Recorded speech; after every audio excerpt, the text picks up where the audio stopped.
There's a moment at the end of the emperor's new clothes when the people begin to see the truth, when they start to recognize their leader is not wearing the finest stitching. He's just, well, naked.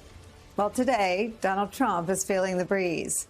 It's no secret that the very foundation of his political power is his unique ability to construct an alternate reality for his supporters to inhabit. But after weeks of deflecting, diverting, distracting attention from the Jeffrey Epstein controversy, Earth 2's population is waking up to the reality that their emperor might not be entirely truthful on this matter. Just listen to how he's still talking about it. Look, the whole thing is a hoax. It's put out by the Democrats because we've had the most successful 6 months in the history of our country. And that's just a way of trying to divert attention to something that's total bullshit. We all have Bill Barr to thank for ushering that word into the regular political lexicon. And it's possible Trump is right about one thing. Someone is trying to divert attention from something. Consider how irregular the process has been between the Trump administration and Epstein accomplice Ghislaine Maxwell, a convicted sex offender, a move to a ritzier prison that just so happened to coincide with her cooperation with the Trump Justice Department and a meeting she had with Deputy Attorney General Todd Blanche, who was once Donald Trump's personal attorney. Even this week, Trump did his best to project just how normal everything has been, but every turn he keeps getting tripped up. Watch. Were you aware of and did you personally approve the prison transfer for Ghislaine Maxwell that your Justice Department? I didn't know about it at all. No, I read about it just like you did. And do you believe that she is? It's not a very uncommon thing. It's certainly possible, but it's hard to believe given how closely this DOJ has been working with this White House and how many tabs people are being kept on activities that are happening related to this investigation. It would be a little hard to see Ghislaine Maxwell getting moved to this much lesser security prison facility without the President of the United States knowing. Do you believe that she's credible to be listening to? Your Deputy Attorney General sat down with her recently. Well, let me tell you, he's a very talented man. His name is Todd Blanche. Whatever he asks would be totally appropriate, and it's not an uncommon thing to do that. First of all, the Deputy Attorney General never interviews anybody. Okay, that's done by line assistants, not by the Deputy Attorney General of the United States, who's supposed to be the Chief Operating Officer of the Justice Department. I didn't discuss it with him, but anything he talked about with her or the fact that he did that, not unusual, number one, and most importantly, is something that would be totally above board. These are not things that are done by accident, George. These are things that are done on purpose. And I think everyone has to start wondering about how objective is whatever the Justice Department is doing. It isn't really geared towards trying to get her to give testimony that the president would find favorable to him. So they're all legitimate questions, a sea of legitimate questions. Bill Kristol lays them out like this in The Bulwark, quote, "It is worth recalling that after reviewing the files, Attorney General Pam Bondi and FBI Director Kash Patel ordered FBI agents to black out every mention of Trump, according to Bloomberg News. Why did they do that? After all, if Trump only pops up occasionally in the files as an innocent bystander or as a subject of third-party hearsay with no supporting or corroborating evidence, why the need to black out the mentions? If Trump did nothing concerning while spending time with sex trafficker Jeffrey Epstein, as Ghislaine Maxwell is reported to have told Deputy AG Todd Blanche before being moved to a far nicer federal prison facility, then what is the problem? Why not just release the files? Let Trump debunk whatever unverified suggestions may be in there and avoid accusations of a cover-up. Perhaps because the files tell us more about the Trump-Epstein relationship? Perhaps because they suggest Trump has something to hide? We don't know the answers to those questions yet. But the fact that they're being asked, even among Trump's most devoted supporters, is an indication that the distractions simply are not working, and that perhaps people are starting to realize Trump isn't wearing the finest stitching after all. That is where we start today with some of our favorite reporters and friends. Staff writer at The Atlantic and author of The Atlantic Daily Newsletter, David Graham, is here with an incredible new piece on this very topic. Also joining us is opinion writer for The New York Times, MSNBC political analyst Mara Gay, and Puck News chief political columnist, MSNBC national affairs analyst John Heilman is here. John, I'm going to start with you because you've sort of been my wingman on this story, which I was very late to. I have to say, I covered it during the first term as a heinous crime that was being investigated and prosecuted, and a lot of the victims made harrowing appearances on the Today Show, and I remember watching them in tears. But I hadn't really understood something that you helped me understand, how central this cover-up and Trump's role in unpacking it was to Trump's base. And I wonder where you see that push and pull now that members have been sent home because of the Epstein story. I mean, the reason they were sent home to their districts where they are right now early was because Speaker Johnson wanted to get them out of Washington. But they're being confronted with questions about this, everyone from Nancy Mace to Congressman Flood and beyond. Well, first of all, I'd like to thank you, and I mean that in the most sarcastic way possible, with that opening script of yours, which summoned up images. Just can we not do images of Trump and naked? You know, the emperor has no clothes at the end. Like, I just, you know, the two words Trump and naked, I would just rather not have them in the same, not just the same sentence, but the same paragraph, the same show. If we could just like stay away from that. I know you got, you know, I understand the appeal of that imagery, the emperor in his new clothes, but it just takes me to a place I don't want to go. Fair. I think that you're asking all the right questions, and part of my the challenge here continues to be the absence of the questions are mounting, right? The questions are getting greater and greater and more pointed because the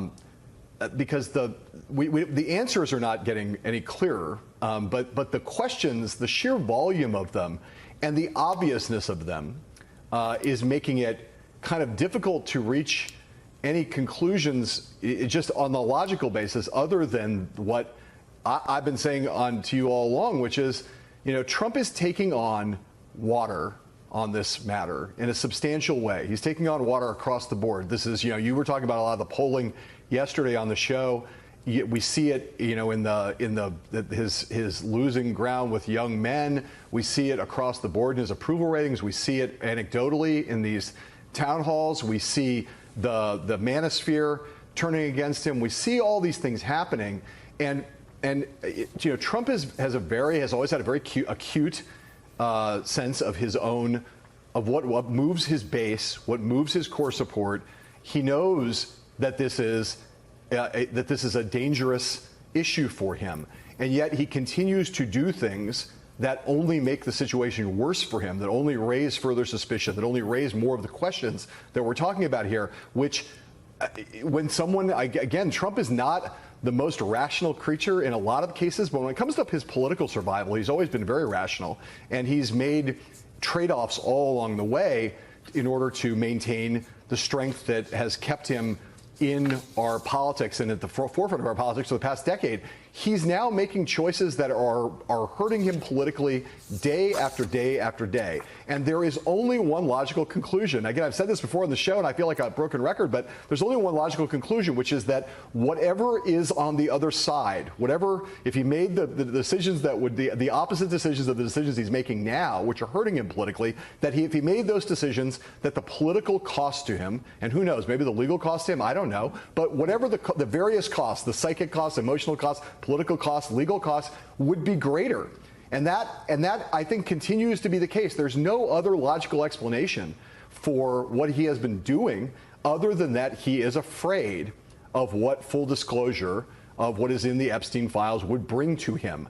And I think that his base sees that They are very, as you said, intimately connected to this story and to this issue. They care about it a lot. They listen to what he said. They listen to what Kash Patel said. They listen to what Dan Bongino said. They saw Trump appoint those two guys to the top two positions at the FBI. They had a lot of reasonable expectations about what would happen, and now they are seeing very clearly that they are being gaslit and lied to, and that Trump is doing things that are not in his own interest, and they are asking the same questions we are and drawing the same logical inferences. They are not conclusions. They are not based on facts because we don't have the answers yet, but they are coming. This is a rare moment where you and me and the Trump base and anybody who's being logical are all in the same place. They're like, something stinks here.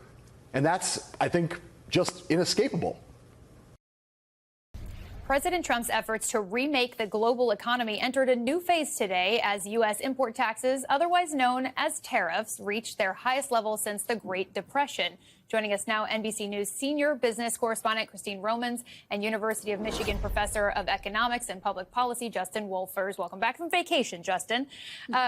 Christine, how are the markets reacting to this today? You've got stocks down a little bit today, but really it's been a resilient reaction overall to what has been an absolute remaking of the global trade world order, right? And so there are plenty of people out there who think that markets just have been a little bit too blasé about what the potential implications could be.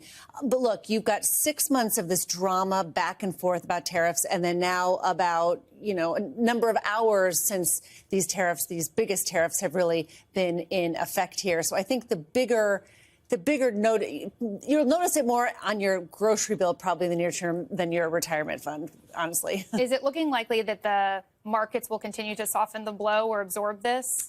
It's unclear. There's a lot of investment because of AI. There's a lot of energy in the tech sector that might be masking other unease. We have seen some companies like the big automakers that have they've said they're taking billion-dollar hits because of tariffs. At some point, they'll try to maybe start passing that on to consumers, and maybe that's what investors are looking forward to. They're looking ahead to maybe lower interest rates down the road, and maybe these companies starting to share the hit they're taking from tariffs and not maybe take it in the corporate earnings alone. And that is the point that so many people are paying attention to. When are we all going to be paying for this? Justin, Treasury Secretary Scott Bessent defended the tariff policies today on Morning Joe. He touted the return of trillions of dollars in investments in domestic manufacturing. Let's listen. We are trying to rebalance trade in America's favor. President Trump has said, and I've said, we want to bring back the high-precision manufacturing jobs. We want to get rid of these big deficits that we have with countries that have created these big surpluses, and the gutted our manufacturing base right, and have been terrible for American workers. So, Justin, will investments from Apple and other main companies bring back American manufacturing? And what's the timeline, if so? Well, Ariel, I've got great news for you, which is I'm willing to announce right now on MSNBC that my family is going to invest $101 billion in the United States. Tim Cook, it was just $100 billion, but you have it just as much in writing from me that it'll be $101 billion from my family. And my kids, they want to bring back toy manufacturing. So Oliver and Matilda have each said that they're going to invest themselves another $200 billion in bringing toys back to America. So it's not just the Trump administration. So you sound skeptical about all of this, is what you're saying. I'm saying that MSNBC is delivering manufacturing jobs for Americans. Okay, but answer the question. How long could it be if we're going to bring jobs back to America? You see Apple investing. How long could it be till we see the benefits of that? So here's the thing. If I'm going to invest money in America, it's going to be based on my expectations of the future profitability of doing business in America. If tariffs work, it's by raising that future expectation. So that means what the White House would have to do is convince executives, not that tariffs are going to be high tomorrow or the next day, but the tariffs are going to be high in 10 years' time or in 20 years' time or 30 years' time, or at least after the cement has set in my manufacturing plant. And the problem is that this is a president who raises tariffs on Monday and reduces them on Tuesday. So the reality is that having a chaotic tariff regime that's unpredictable. And here's another point. Normally what you do with a trade deal is you put it through Congress, which makes it very hard to reverse. This president hasn't done that. So the next president can literally, with the stroke of a pen, with an executive order, undo all of these tariffs. As a result of that, there is not a manufacturing plant in America that's going to get built on the back of these tariffs. And what that means for families at home is we're going to get all the costs of these tariffs. We're going to get higher inflation and pay higher prices at the store, but we're not going to get the benefits because they're not reliable. No one's going to be bringing jobs back home. Yeah, and the president facing legal challenges to these tariffs right now, we should remind our viewers. Christine, Bessent was essentially saying that the wage growth is going to offset the inflation we may see potentially relating to tariffs. Is that realistic? Look, they have been consistent that this is going to make America so rich and it's going to be so good for everybody, and that consumer culture that we've lived on for the past 40 years of cheap globalized goods, we don't need that. We're going to go through this transition phase and everyone's going to be richer and all their money problems are going to be over. That has been the line from the White House for some time. I will say there are billions of dollars of tariff revenue that are coming into the coffers, but they don't even remotely match what Americans pay in their income taxes. That was one of the early promises. Remember, they said, oh, maybe these tariffs are going to allow us not to have to pay income taxes, that we're going to let foreign governments are going to pay this. That's not shaping up to be what is happening here. So you've got like the worst predictions of a recession. That hasn't happened. And these best predictions of, you're not going to have to pay taxes eventually over this. That hasn't happened either. We're somewhere in the middle here trying to figure out what this new world order is going to look like. And Justin, to that end, if billions of dollars are in fact flowing into the United States, I know you're skeptical about that, who would be benefiting from that? Where's the money going? Oh, so if we get so the tariffs are simple. Tariffs are a tax. When you raise tax rates, you get more tax revenue. That's absolutely occurring. And so what's happening right now is we have just had the largest tax rise in history that has not been passed by Congress. So that's going to be a little less money for most families to spend, but it does mean that the enormous budget hole that came out of the big, beautiful bill will be a little bit smaller as a result. What about the money that's coming from these deals, like the one with the EU that they had pledged to us? What about the money there? When that comes into the coffers, where's it going? Let's go with the word if here. So let me tell you the one I know a lot more about. I just came back from 2 weeks in Japan, and I was talking to a variety of very senior government officials, none of whom I can name on the record. And let me tell you, the Japan deal involves what Bessent has described as being hundreds of billions of dollars coming in and 90% of the profits going to the United States. And there is no one in Japan who understands the deal remotely in those terms. More than that, you'll notice that this is a trade deal where we haven't seen a single word in writing. And I think there's probably a pretty big reason for that. The Japanese were happy to leave this deal unwritten so that Trump and Bessent could tell whatever stories they want to tell about it, while not actually making the Japanese live up to any of this. And so there's a lot of strategic ambiguity here, the ambiguity being, let's let the president boast about what he wants, but we don't actually have to deliver. And I think we're seeing the same thing in the European deal and a range of others as well. You were nodding there, Christine. Yeah, the president has talked about how these countries can buy down their tariff rate, talking about the art of the deal. Like if you give us $500 billion or $100 billion or $200 billion, you can have a lower tariff rate. But the details on those investments are pretty scarce. The timelines for those, just the lack of paper on so many of these, the deals and then the investments. There's just so many questions. I'd love to see more paper on all of this. It's almost like a down payment. Exactly. Do you expect more of these deals, whether we can call them deals or agreements? They're still working on China and Mexico. Those are really big, important partners for the U.S. So those are still to be done. There are these sectoral tariffs. You heard the president talk about 100% tariffs on semiconductors, unless you're building in the U.S. And then pharmaceuticals. I'm waiting more on pharmaceuticals. That's a big one because I think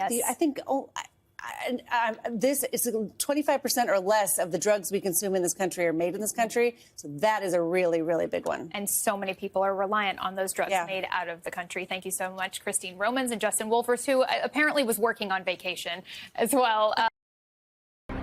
You may remember Jeff Duncan, Brian Kemp's Republican lieutenant governor of Georgia. He ran in 2018 with Marco Rubio's endorsement as a business-friendly promoter of conservative values. But in the years that followed, Georgia became a flashpoint for national politics in the 2020 election cycle. President Trump tried to pressure Republicans in the state to, quote, find votes for him so he could win the state he lost. Jeff Duncan had enough. He called out Donald Trump and Rudy Giuliani for spreading doubt about the state's election. In 2024, Duncan even endorsed Kamala Harris, speaking at the Democratic National Convention. And after trying, in his words, to save his party from Donald Trump, Duncan announced this week that he's joining the Democratic Party. And there's a lot of speculation that he may try to run for office in the state again, but not as a Republican, as a Democrat.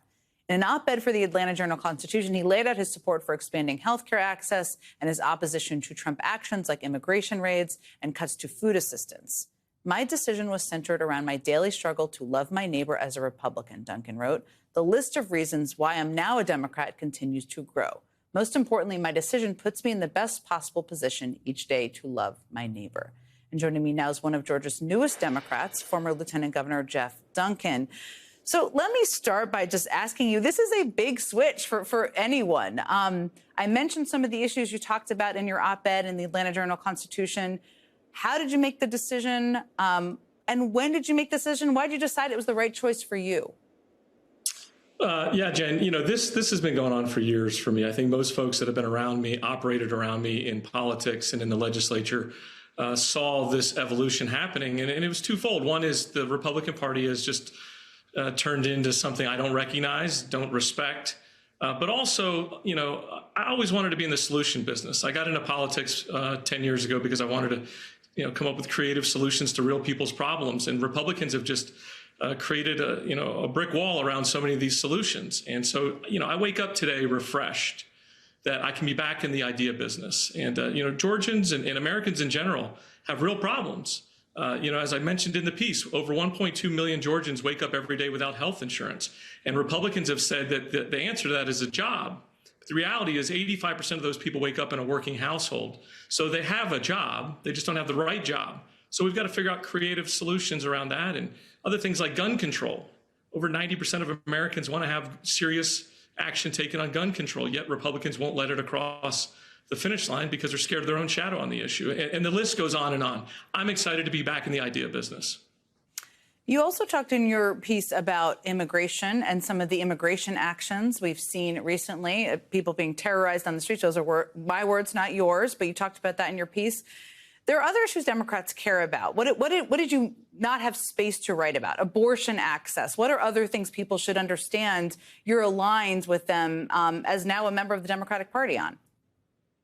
Well, I think it's in a general sense, poverty in general. There's so many different, facets of poverty that, in my opinion, there's been too much demonization of people that are in poverty.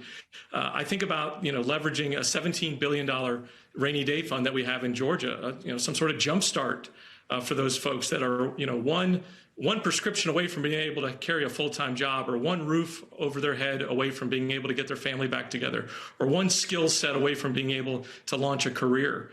There's opportunities for us to leverage, but we have to be creative. We have to think outside the box. And for me, that is part of this platform that I'm now a part of in the Democratic Party. Georgia is a unique place. As Lieutenant Governor, I got to serve as the President of the Senate. And one of the most rewarding aspects of that was working across the aisle. Day in and day out, sitting in a Democratic caucus meeting as a Republican Lieutenant Governor at the time, sitting there asking them their opinion and seeing the value of the work put in a bipartisan way. There's a better way to do this than what we're watching play out on our TV screens every day. You said it's been an evolution for you over the course of years. You were a registered Republican not that long ago. Where do you disagree with the Democratic Party and the Democratic Party platform? Well, it'll certainly be time for me to be indoctrinated to all the deep corners of the Democratic Party. I don't agree with everything that's in the Republican Party and never have. And I'm certain I'll probably not agree with everything in the Democratic Party. But I think the most important asset for the Democrats to have in the near future is to agree to disagree on certain issues. And what those issues are, time will tell. But I think it's important for us to really lock in as Democrats, be able to be the party of ideas, be able to get big ideas across the finish line and really meet people where they're at, whether they need a job, whether they need health care, whether they need a safer neighborhood, whether they need somebody to just stand up for them or their neighbors, like I talk about in the piece. I think it's important. And this is the opportunity for Democrats. If Democrats can come together and grow the size of the tent and allow them to be able to put their best foot forward in state after state after state, I think with this chaos comes opportunity for the Democratic Party, and I'm excited to be a part of that. We only have about a minute left, but you're a professional. So let me ask you, I mean, you said that as a Republican, you were trying to save the party from Donald Trump. Do you still think that is possible for the party to be saved from Trump? No, it's not. It's not possible. I mean, I've watched firsthand the Republican Party has been absolutely decimated and destroyed. I don't think there's anything coming back, at least for the foreseeable future, for years, if not decades. Donald Trump has destroyed it and created a cult-type atmosphere around it. And this is the opportunity for Democrats around the country to stand up and to do the right thing. As I mentioned at the Democratic National Convention when I spoke there, our family motto is doing the right thing will never be the wrong thing.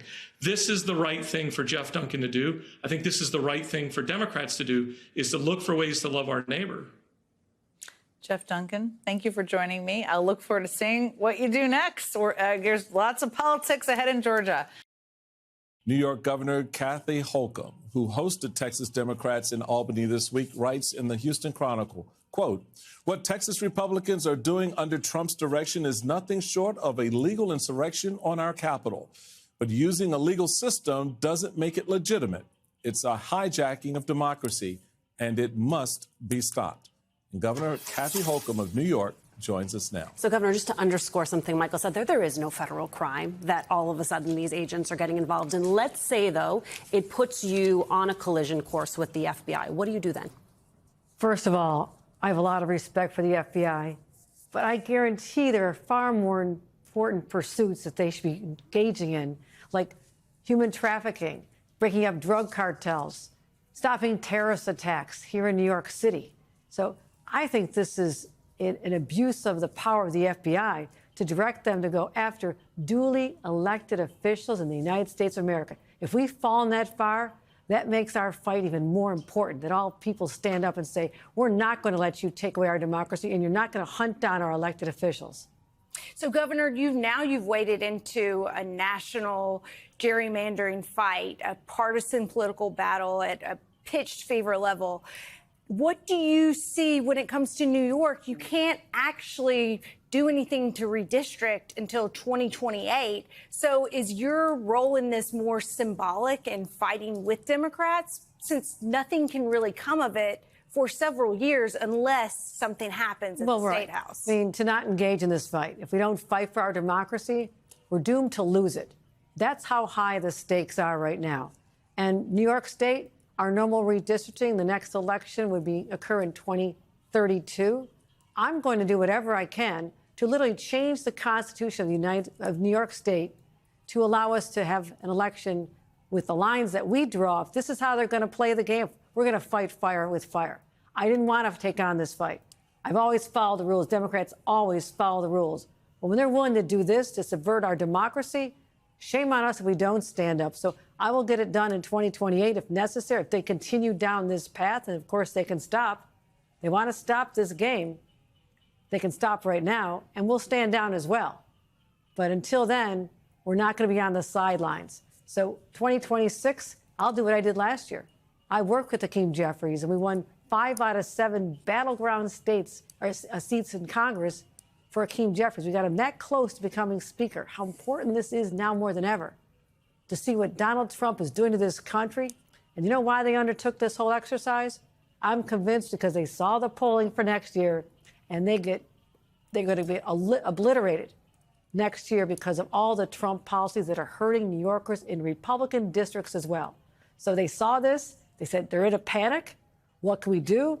Well, you know what? Let's change the rules in the middle of the game and see if anybody tries to stop us. Well, places like California, New York, Illinois, we're not sitting on the side. We're going to be involved in this fight to the bitter end. Governor, I have to admit, before reading your op-ed, you could color me skeptical on the ability of Democrats to do anything here, because as you rightly noted, typically there's this tendency more to wring hands and talk about it, and instead of actually engaging a little bit in the hand-to-hand combat, which is why I like what you wrote.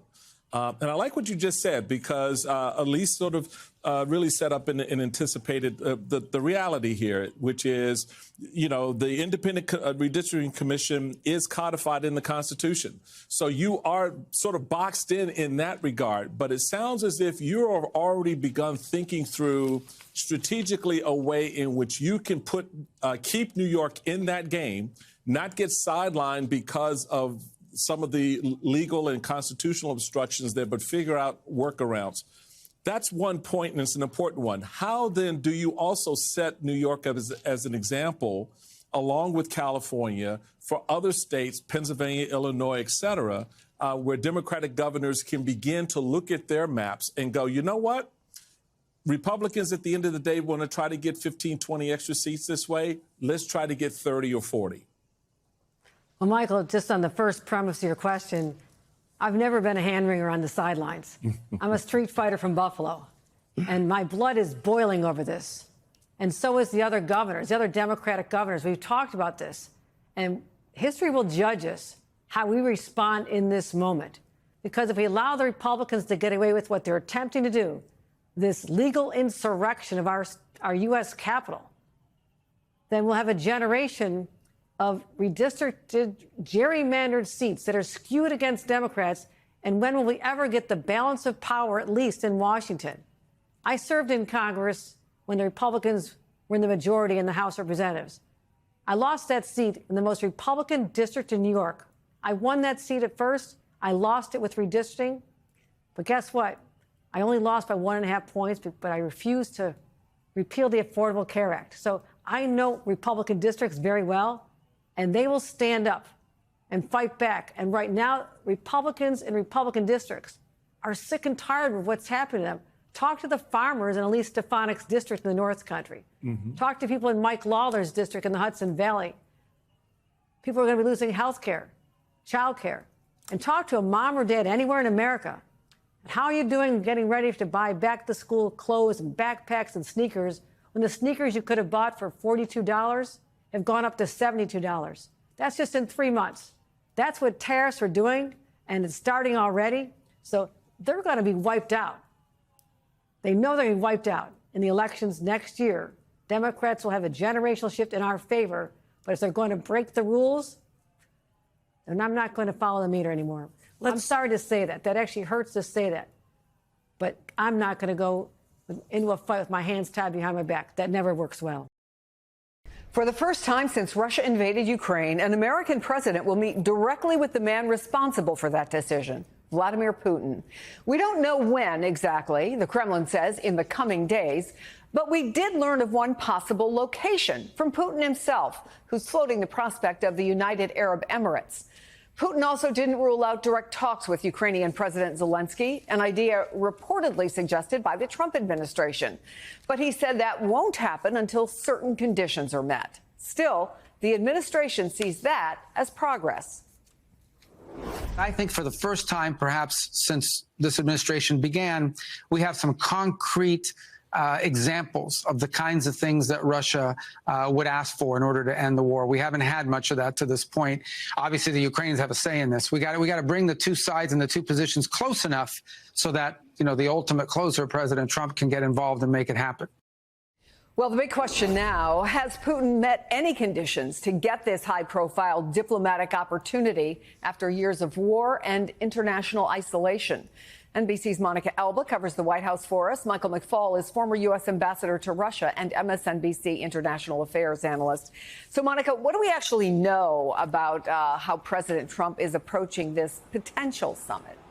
Well, we know that this was discussed yesterday when his own envoy, Steve Witkoff, met with Putin for more than 3 hours in Moscow yesterday. He came back, gave the president a readout, and in effect, the president said, yes, I am open to meeting with President Putin in the coming days, but I would also like for President Putin to commit to meeting with Ukrainian President Zelensky. And ideally, from the U.S. perspective, they would like to have a trilateral meeting of sorts where the three leaders could come together and and the president, who's been talking for months about trying to bring them both to the table for some potential peace talks, is really pushing for that angle. So it's unclear, Chris, if President Putin will commit to that or if he's even open to that. He sort of said it was something that was raised, but that he wasn't in the moment going to say that he was definitely going to do that. But this is coming from President Trump, who wants to try to be a deal maker here. He says that he's been doing that for other conflicts. Of course, this conflict has been quite intractable in terms of its length and the scale of lives that have been lost after Russia invaded Ukraine. But the president is open to some kind of a meeting here. So he is trying to diplomatically and behind the scenes have conversations to see if a summit can be set up. Questions of where this would happen are still unknown. There are a couple of places that have offered to host these kinds of talks. We know that Turkey, for instance, had been mentioned as a possible venue, with President Erdogan suggesting that. We know the Vatican had even mentioned that at one point. There are questions about where President Putin could safely travel to for his own concern in part. So that's a dynamic. But timing-wise, Chris, we're told this could coalesce in the next week or two. You know better than anybody how difficult these summits are to pull off when we're not talking about Presidents Putin, Trump, and Zelensky. But when you add all of that to the mix, it is a very challenging bar to overcome and to meet. But the White House is working diligently to see if it's possible. Yeah, these things are generally planned a lot more in advance. Thank you for that, Monica. Well, Ambassador, look, Russia's a pariah, at least in the West. Putin has an arrest warrant out for war crimes against him. So what does it mean for him to get to meet with an American president, considering he's shown no, at least publicly, no appetite for compromise? It would be a fantastic victory for him, of course, to stand next to the president of the United States, the leader of the democratic world, and have to give nothing in return for that meeting. That is a giant plus for Putin. And therefore, I think President Trump and his administration need to think about what are the minimal things that they want to get out of a summit meeting in return for this big gift. You know, usually I've actually planned presidential summits before when I worked at the White House for President Obama. The usual way that summits occur is at the end of big negotiations. It's to close big sets of negotiations, and you use the meeting as a mechanism to force events, to force sides to agree. What makes me nervous about this is that we're getting the president of the United States involved before any details have been revealed or negotiated. And most certainly, and thankfully Secretary Rubio noted that, it has to be a trilateral meeting. I think it would be a giant mistake for President Trump to meet with Putin and not have as part of that some kind of meeting with President Zelensky as well. Yeah, and I want to get to that, but to the point of who should get what out of this, right? And we don't know exactly if anything was agreed to in the meeting between Putin and Trump's special envoy yesterday. Rubio called it productive. But the Kremlin has been pretty clear, Ambassador, about what it wants. It wants a guarantee that Ukraine won't join NATO and recognition of the territory that Russia illegally annexed. But is that what it's going to take to stop this war? Well, you're absolutely right. There's zero evidence that Putin has changed any of his positions from the day that he invaded Ukraine. Maybe they did in the Witkoff meeting. Of course, we don't have a readout of that. But I listened very closely to Putin's foreign policy advisor, Yuri Ushakov. I used to deal with him when I was ambassador. And the way he framed it is that Witkoff came with concessions. He said, we got positive signals from Trump. He didn't mention anything that Putin sent back. And you're absolutely right to underscore the conditions that he wants for the end of the war is complete annexation of those 4 territories that he invaded in 2022.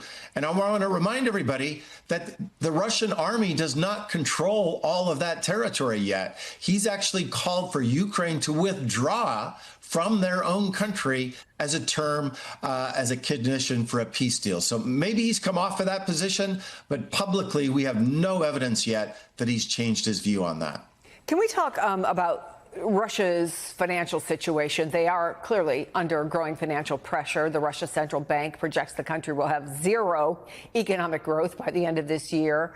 Back in October, I think the interest rate was at its highest level since 1991. And then in an effort to tame inflation caused in part by the surge in military spending, we see that.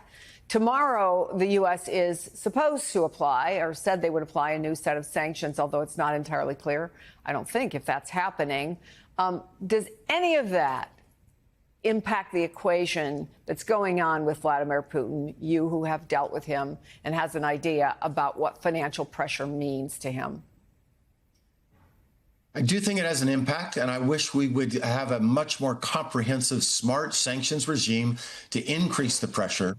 I actually do not think our best move is to put tariffs on Indian goods, which then requires those companies to put pressure on Modi, and then Modi puts pressure on Trump, on Putin. I just think there's so much easier ways to do it. And let me tell you, too, let's sanction the entire shadow fleet that the Russian government uses to export its oil right now. That's a much more strategic and direct hit on the Russians. And let's seize the Russian central bank assets that are sitting here in the United States. You want to get Putin's attention. Those are two very direct things that Trump could do instead.